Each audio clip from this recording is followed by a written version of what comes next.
Hey everybody, what's up y'all? Welcome back to my channel. Tammy Talks here. Let's go ahead and get into Married at First Sight Season 14, Episode 8, Striking a Balance.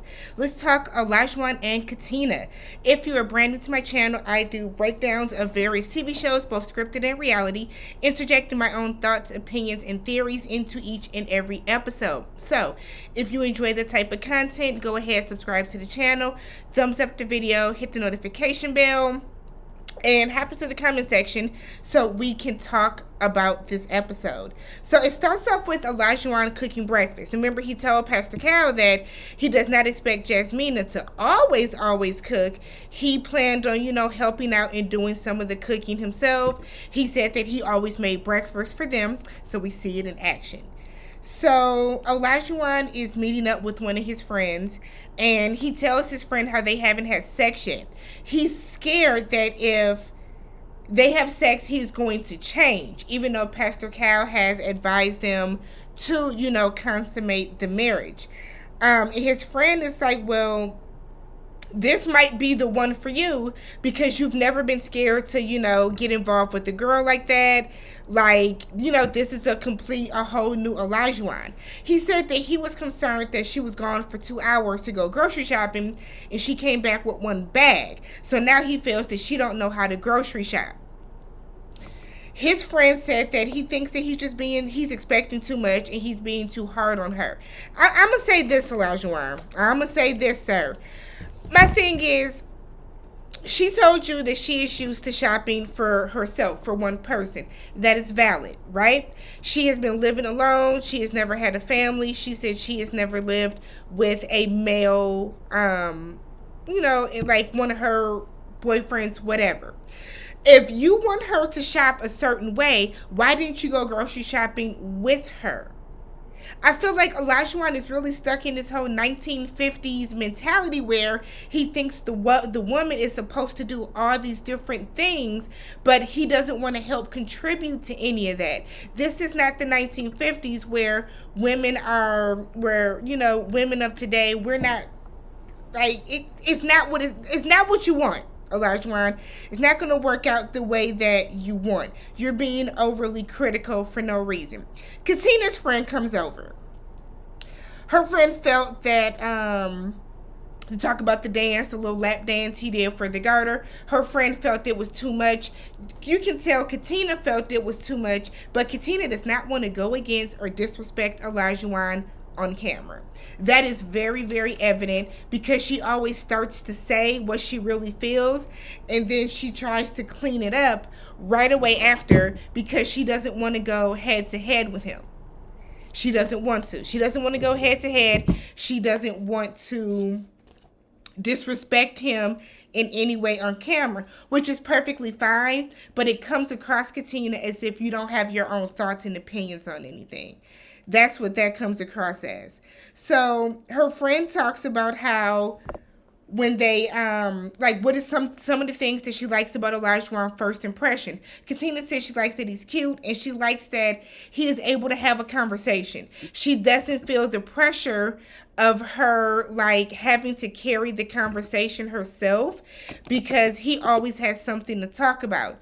And that's something that she really liked because nobody wants to feel like they're the one that's solely carrying the conversation. They have to always think of different things for, them to talk about. You want to be in a relationship where you know that if something comes up, or if I, let's say at the off chance I don't have anything to talk about, I want to know that you are somebody that can pick up the slack. You don't need me for us to have a fluid conversation. You know what I mean? You don't want to feel like you're the only one that's talking when it comes down to your relationship, especially not with your husband, right? So her friend then asks her, about his talking so much. And she said that she felt that when Olajuwon met with them the day after the wedding, that he was doing a lot of talking, and it almost seemed like he was kind of over talking them so that they would not be able to ask him any questions. I said, I didn't even think about that. That is crazy. I didn't think about that at all. So she then points out that Olajuwon said he has never dated a black woman. Now, I know y'all don't like when I talk about race on here. And some of the people that are not my particular race have an issue whenever I talk about race. But we're going to talk about it now. I have no issue with interracial couples whatsoever. I have no issue with interracial couples. You should date whoever you want, no matter the race, the religion, the age, within, legalities. But I have never had I don't have an issue with that. I have dated white men before. But to me, it is always alarming when someone has never dated someone that is their own race.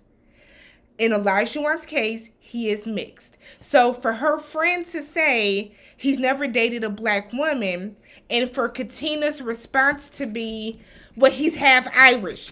Her friend said what I said at the same time back to the screen. He's black. He's black. Olajuwon is black. He looks like a black man. Olajuwon told her people that he has never found a black woman that wanted to date him. When they said that Olajuwon has never dated a black woman, I was not shocked, nor did it take me by surprise, because of the way Olajuwon is behaving, the way that Olajuwon talks to her, the way that Olajuwon seemingly wants to control her, all tells me who he dates and who he prefers to date. That is weird. I saw someone on Twitter say that might be why they have not consummated yet. It's not that Olajuwon has never had a black woman that has been attracted to him. Olajuwon himself has never been attracted to black women. I think that's what that is. Olajuwon himself has never been attracted to black women. To me, when you actively choose not to date inside your race, it gives me self-hatred. I don't care what you are. I don't care if you're white, if you do not want to date a white person and you never date a white person. To me, myself, Tammy Talks, to me that screams self-hatred. Why don't you want to date? To me, that's weird. So the fact that he has never dated a black woman he's one of those cases where it goes both ways. I think the biggest thing is Tia and Tamara, right? People always call Tia the black twin because she's married to Corey. Corey is a black man. But then you have Tamara, who is dated to Laura. What is her husband's name? He is a white man, and I feel like people always say she's the white twin. They're mixed. It is not baffling to me that Tamara is dating married to a white man. But we know that Tamara has also dated black men before. This is not shocking to me that Olajuwon has never dated a black woman. It's just not. Y'all can say whatever y'all want to about that, but I was not shocked about that. It did not take me by surprise, and it explains a whole lot about him. But the fact that Katina wanted to play semantics and say, well, he's half Irish, stop it. That is a black man. So she says she's okay with that. They've talked about it. It's not a big deal to her. Okay, girl, if it's not, then it's not. That's fine. So then we get to their party. They went and ordered like some chicken and stuff like that. Why she tell his friend she cooked it? That man know you didn't cook that chicken. That man knows you did not cook that chicken. Excuse me, y'all. So her friends don't like him. They didn't like the conversation afterwards. I don't remember if they were the two that was there or if word just spread through her friend group. But they don't like Olajuwon. They didn't like the vibe he was giving off. So when they talked to him a little later, he tells them that they haven't had sex yet because he wants them to have an emotional connection. And that's kind of why he's kind of stalling on that. her friends know that sex is important to Katina. So they're kind of worrying, are your needs being met, or are you just kind of following along with what he wants to do? It's great if he wants to wait because he wants that connection, but you also got to put yourself first and be real about what you want and what you need out of this marriage. So Olajuwon's friend is talking to Katina, and he said that Olajuwon always speaks very highly of her. He really, really likes her. Really, really likes her, and he kind of tells her, you gotta, like, you understand his tone after a while. He's like, the way that he talks is just how he talks. So don't always take that as aggression. Don't always take that as hostility, because that's just his personality. His friend was like, you see me, I'm a more softer tone person when I talk. That's really just how he is, but you just gotta be patient with him, and things will work. Meanwhile, her friends are talking to Olajuwon. Olajuwon feels that Katina is holding back. And her friends are like, well, she don't take blow-ups, good. You got to work with her. You have to talk to her a certain way.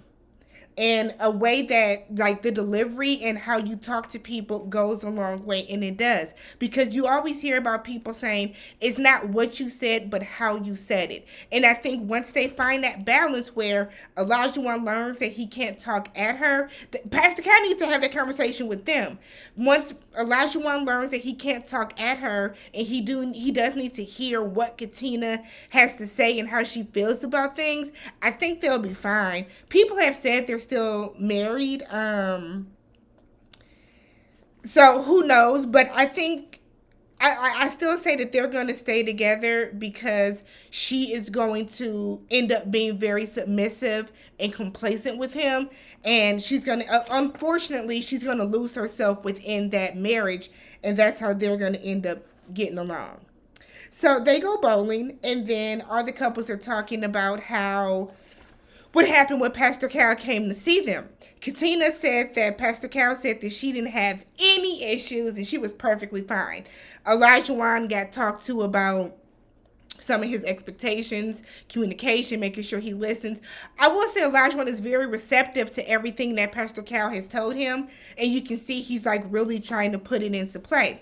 So they're talking about toilet seats and all this other kind of stuff. And they're talking about conflict after Jasmina and Michael talk about their conversation with Pastor Cal. Lindsay decides to say that conflict helps intimacy in a relationship. Katina rolled her eyes, much in the same way that Lindsay rolls her eyes every time Alyssa says something. Lindsay tries to call out Katina for rolling her eyes. Katina checked her ass. You know better than to talk to me on camera. Stop talking to me. I'm not going to go there with you.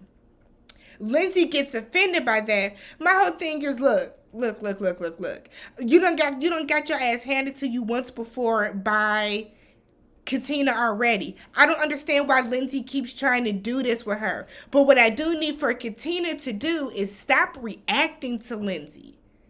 Ignore her. It's like, I understand why you did it. Kudos to you, girl, for doing it.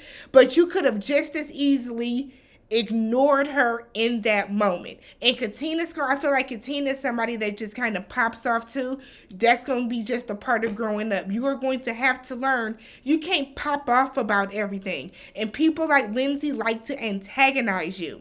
And that's why you always see Olajuwon be that calm and kind of tells her, like, don't even worry about it, girl. She tripping. And I feel like Katina has to get to that level, because I don't want to see you jap out on her every episode and then now you're being pegged as the angry black woman, because that's what people are going to do. Nonetheless, let me know how you guys felt about this episode, and I will catch you guys in the next one.